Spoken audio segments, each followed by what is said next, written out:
শীতকালে পাহাড়ে পাওয়া যায় এমন জলের বাদামি ফল একটি কাপড় দিয়ে ধুয়ে একটি অনন্য এবং সুস্বাদু খাবার তৈরি করা হয়। জলের বাদামি ফলটি তারপর দুই পাশ থেকে কেটে একটি পাত্রে রাখা হয়। একটি ধারালো ছুরি ব্যবহার করে ফলটিকে ছোট ছোট টুকরো করে কেটে সহজেই নরম মাংস বের করে ফেলা হয়। তারপর সামান্য জল যোগ করে এটি একটি পেষণকারী পাথরে পিষে এর সামান্য তৈলাক্ত রস বের করা হয়। সূক্ষ্মভাবে পিষে ফেলা টুকরোগুলিকে একটি কাপড়ের ব্যাগে ছেঁকে নেওয়া হয় যাতে কেবল বিশুদ্ধ রস আলাদা করা যায়। পাউডারটি পিছনে থাকে।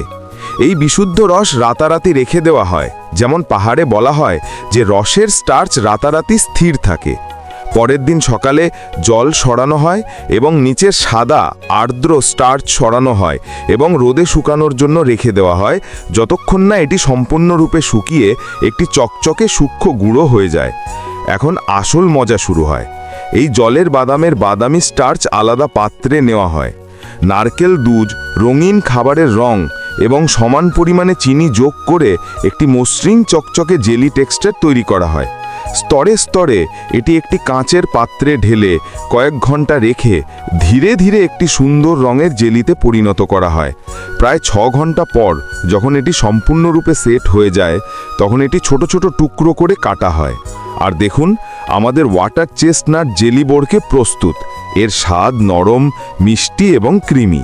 এটি বিশেষ করে উৎসব বা উপবাসের সময় দুর্দান্ত, কারণ এটি হালকা, স্বাস্থ্যকর এবং খাঁটি। তাহলে আপনি কি এই সুস্বাদু পাহাড়ি জলের চেস্টনাট বরফিটি চেষ্টা করতে চান?